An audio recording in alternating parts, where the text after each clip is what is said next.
안녕하세요. 안녕하세요. 나란히 걷는 게 김재현 목사입니다. 나란히 걷는 교회 정영주 목사입니다. 요즘 피가 거꾸로 솟는 얘기들이 너무 많이 나와요. 왜요? 또 아들 하준이가 목사님이 열받게 했어요? 아들은 뭐 아주 착해요. 이 나라가 피를 거꾸로 솟게 하고 있어요. 나라가? 3일절에 일장기를 걸어놓지 않나? 어떤 개인적인 한 분의 돌출 행동이라고 치부할 수 있다. 좋게 최대한 생각을 해서 그렇게 하고 싶고 또 뭐 그분이 목사였다면서요? 아유. 더 심각한 건 우리나라의 정치권에서 그 대통령이 나라를 완전히 그냥 일본으로 넘기고 있는 건가?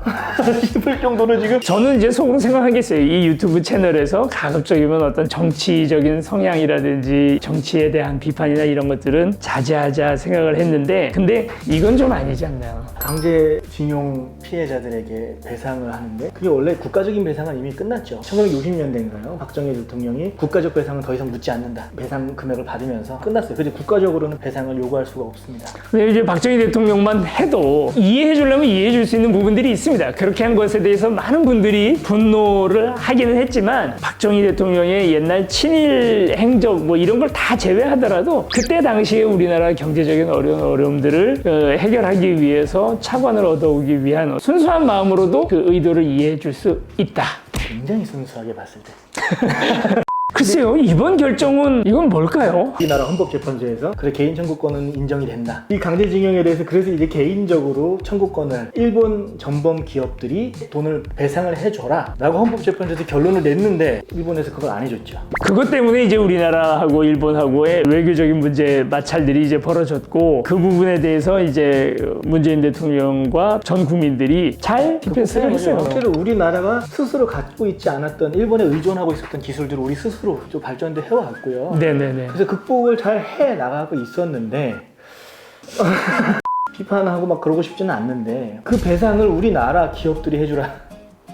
그 결정이 나고 그 다음날 일본이 다시 사과의 뜻을 일제시대 때 했던 행동들에 대해서 죄송하다라는 뜻을 밝히려고 하다가 그렇게 결정을 하자마자 일본에서 우리는 강제징용한 적이 없다.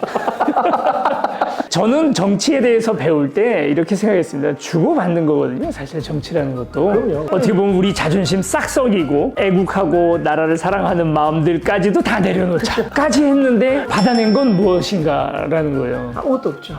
치욕만 받았죠. 치욕만. 목회자로서 인류의 적이 또 누군가를 용서하고 포용할 수 있는 마음들 이런 것들을 다 고려한다고 하더라도 일본이 일제시대 때 전범으로서 우리나라에게 행했던 많은 행동들에 대해서 우리가 면죄부를 줄 수가 없어요. 그건 분명히 반성해야 되는데 3.1절 날 우리 대통령께서 하셨던 말씀이 우리가 힘이 약해서 우리가 국권을 일본에게 양도했다. 그 발언이 아주 문제가 많이 됐었죠. 제국주의 폭력적인 국제 정세를 정말 뻔뻔스럽게 이끌어 나가던 그때 당시의 제국들에게 우리는 그걸 반성하고 여기까지 온 것 아닙니까? 그렇죠. 그런데 지금 일본은 다시 그런 나라가 되고 싶어 해요. 그걸 우리가 지금 도와주고 있는데 두 분이 도와주는 것 같아요. 제가 보기에는 윤석열 대통령님하고 그리고 김정은 그 두 분이 지금 열심히 도와주고 한쪽에서 미사일 계속 쏴가지고 군대를 만들어주고 있고 그리고 또 한쪽에서는 우리가 잘못했어요. 아무리 진보가 좀 친중국적인 성향이 있고 그리고 좀 보수가 친일적인 성향이 있어도 진보적인 성향의 사람들이 중국 국기를 걸어놓고 집회를 하지는 않습니다. 아니죠.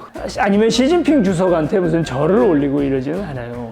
보수가 조금 넘어가는 것 같다는 생각이 들어요. 선을 너무 넘는 것 같아요. 우리나라 정부가 어디에 정통성을 두는지에 대한 얘기를 헌법에 그대로 적혀있죠. 3.1절 이후 임시정부에 우리나라의 정통성을 두고 세워진 나라라는 거, 새로운 정부라는 거 이게 명시가 되어 있어요. 근데 이 헌법 자체를 거부하는 거죠. 어떻게 보면. 저는 이제 생각하기를 그 이스라엘이 고대의 세계에서 처했던 상황하고 우리나라 지금 상황하고 매우 비슷한 것 같아요. 남북으로 나뉘어져 있고 그리고 한쪽은 바빌론 아수르 페르시아 지역의 대륙 세력의 패권과 한쪽에서는 이집트의 세력 사이에서 세력이 나뉘어지고 서로 설왕설래 얘기들이 많았거든요. 근데 예레미야나 이사야가 그때 당시를 맡았던 선지자들이죠. 그들의 이야기는 이렇습니다. 남으로도 올라가지 말고 북으로도 내려가지 말고 너희는 하나님만 붙들어라 라고 얘기를 하잖아요. 지금 우리가 일본에게 이렇게 굴욕적인 외교를 계속 이어나가는 이유는 이렇게 해서 한미일의 그 공조를 통해서 중국을 견제한다라고 하는 하는 그 생각이 국익이라고 생각을 하시는 것 같아요. 보수에 계시는 분들은.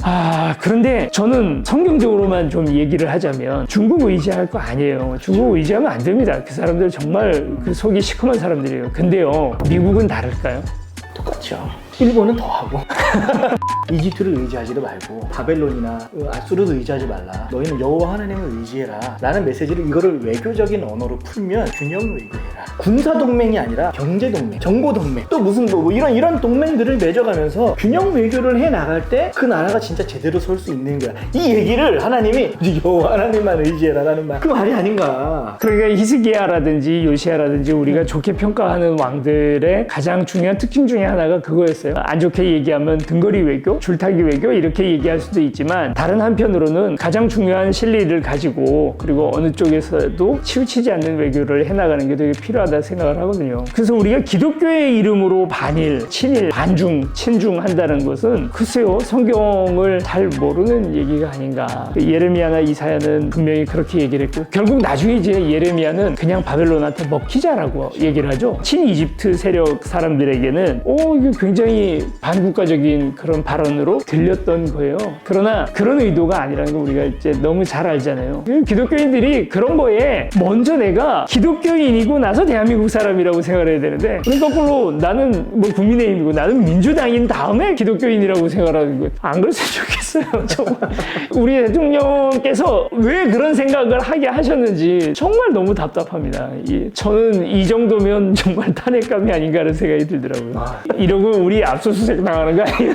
그럴 수 있어요. 우리 개인정 이게 지지하는 건 좋아요. 지지할 수 있어요. 근데 덮어놓고 다 지지하지 말고 이건 잘했지만 이건 아니다. 이렇게 얘기하실 수 있으면 좋지 않을까. 대다수 분들이 아마 조금만 생각을 해보면 일본에 대한 이런 외교는 아니라고는 생각하실 것 같은데. 그렇죠. 우리나라에서 아주 가장 중요한 감정 중 하나가 반일 감정이잖아요. 근데 그거를 건드리면 굉장히 자존심을 건드리는 것도 마찬가지거든요. 근데 지금 그게 건드려지고 있어서 상당히 심히 우려스럽습니다. 오해하지 마세요. 저희는 어쨌든 어떤 정치적인 성향을 여러분들에게 선전하거나 얘기하려고 하는 게 아니라 이건 아니라는 걸 같이 한번 좀 얘기해 보고 싶었습니다.